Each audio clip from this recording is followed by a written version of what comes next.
Hi, I'm Carolina, your Reiki master and podcast host. Do yourself a favor and subscribe. And to support our podcast, please leave a rating and review. I would be so thankful. So today we're talking about what I've learned after 68 Reiki babies. So it's early October 2022. And as of right now, we have 68 Reiki babies. Those are earthside and also still in the womb. So we're going to dive right in. I have been practicing Reiki for over 5 years, and I've seen over 500 women. And the number one thing I would say is everything goes back to the womb. The womb is where the sacral plexus chakra is located, and that energy center, because every chakra is an energy center, controls the emotions. It also controls pleasure, creativity, and it's also our connection to our soul. And a lot of our emotions that are negative can get stuck in this area. And that also can complicate our ability to have healthy periods, easy periods, meaning like they're less painful or pain-free. If this chakra is blocked, it can lead to painful periods. It can lead to complications in our fertility. It can lead to things like PCOS or endometriosis, which is very common if you're trying to conceive. Those are the two top ailments. If you ask any reproductive endocrinologist and infertility specialist, an REI doctor, they will say the two things that they see the most is PCOS and endometriosis. I know this because we just interviewed Dr. Carolina Suelo from California, and that's what she said in our podcast. So it is so important to work on our emotional health when we're trying to conceive or we're preparing. I always try to get women before they're actually trying so we can do womb blessings and womb clearing and figure out where our chakras are so we can make sure we're doing a balancing and making sure we know our triggers and actively putting a plan in place so that we are aware of what we need to work on, what our strengths are, and how to de-trigger ourselves so we can live lives peacefully and happily. So the next thing is the symptom is never the root cause. And that means that if you identify, oh, I'm an anxious person, I'm a shy person, but what made you that way? Is there a life event that triggered that type of response? So if a person doesn't like to be seen or public speaking, like say they're scared to speak in front of a crowd, what are their beliefs around their voice? What is their beliefs around communication? What is their belief around being seen in a large capacity? So was there an event when they were young, between ages 0 to 7, where maybe they had a trauma where maybe they were picked on, or maybe there was a big event and they were terrified or were bullied? Usually there's something in our childhood that influences how we behave as adults. So the symptom is never the root cause. Everyone has a story. So even if you've had the most perfect childhood, there's always something to heal. And even if your relationship with your parents is great, I'm glad. We want you to be thriving. We want you to have healthy relationships with people you choose to have in your life. But everyone has a story and everyone has something to heal. Not everyone's sacral plexus chakra is closed. Mine's open right now.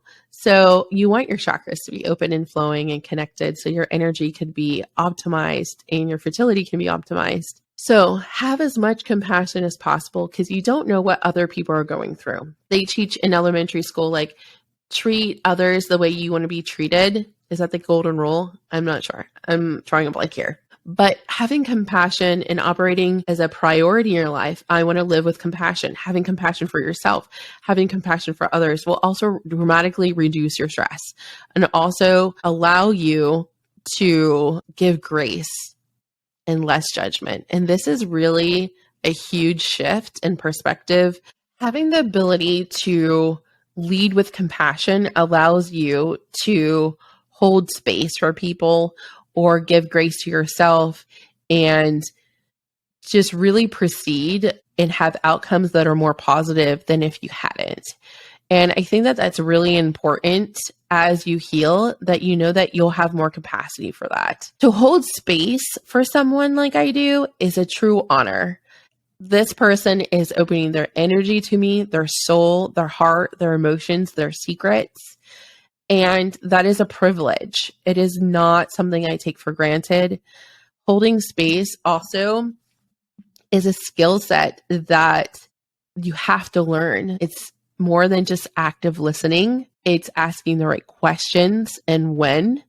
It's validating, making sure you're not invalidating someone's pain and their story, but also allowing them to have breakthroughs during that time. And it's important not to project onto the other person. To hold space for someone is solely about them and nothing about you.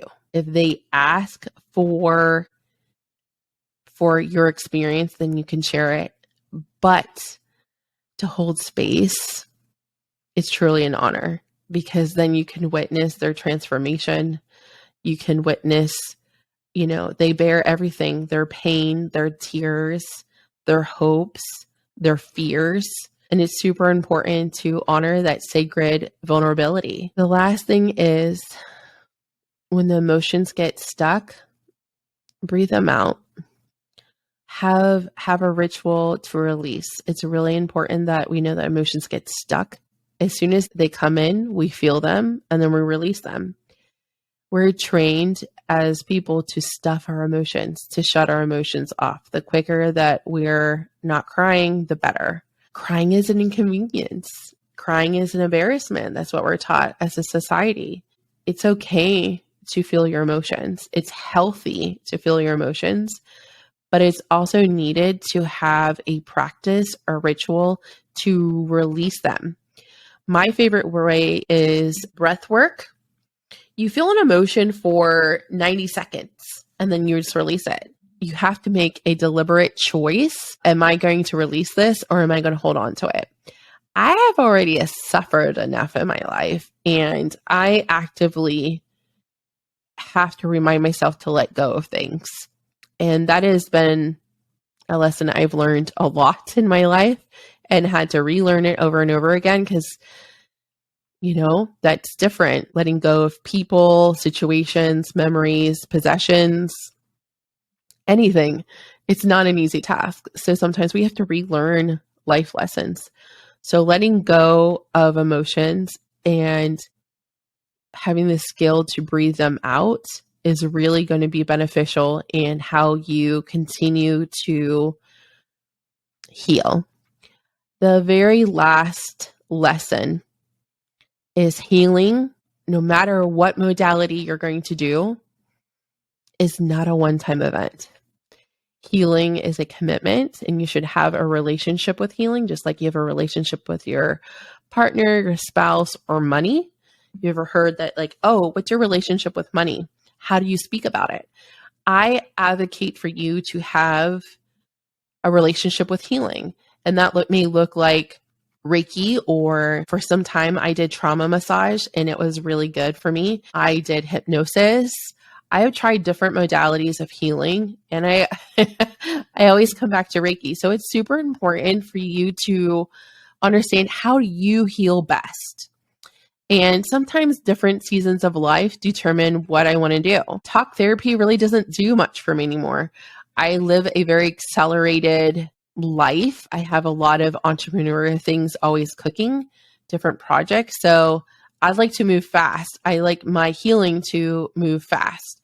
I want to release it and move on. I want to get things done. I am a doer. Always been a high performer doer.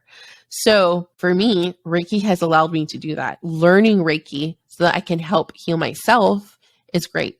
Occasionally, I will go to another Reiki master, and I call it my tune-up. I go minimum quarterly. I did hypnosis for half of last year. That was very effective. So however you want to choose to heal, just make sure that you have a relationship with it. Check in. How do you speak about your healing? That is just something that's really important. So After 68 Reiki babies, everyone's story is different. Everyone deserves to heal. And every mom that wants to have a baby deserves to have one, and how she chooses to have one. To hold space for someone is truly one of my greatest honors of my entire life. And every time that someone tells me that they're pregnant with a Reiki baby, I cry. And I throw a celebration and we scream. And we're just so excited. There's nothing greater than helping a woman, a family, a couple create something that they have been desiring so long. And that looks so different for so many people. It might be embryo adoption, that might be insemination, that might be IVF, that might be natural, that might be with Clomid, that might be through a surrogate. And there's been so many different ways that we've helped people have babies. But Reiki womb healing, it's for everyone. Anyone that wants to heal, that's for them. And the benefits of a Reiki womb healing session and working with me, it just allows you to release things that you don't even know it's there. And it allows you to physically feel lighter. It allows you to feel cleaner. It allows you to think more clearly. And it allows you to move forward with insight that maybe you didn't have before. So thank you for listening. Thank you for everyone that's ever contributed to my journey. And thank you for allowing me to get to 68 Reiki babies. I still get my breath taken away when I see a download and when somebody buys a Reiki session or they join my fertility membership or the pregnancy membership, that this is my life and I get to do my life's work. It never gets old. I always am so grateful from the bottom of my soul. It was an honor to connect and serve you this week. If you're a spiritually curious person wanting to conceive and heal blockages in your fertility, click the link in the episode description to learn more about the Fertility Foundation Collective. This October and November, all new members will be learning how to heal themselves with Reiki to boost their fertility. Make sure to grab your seat. Until next time, my friend, know your love.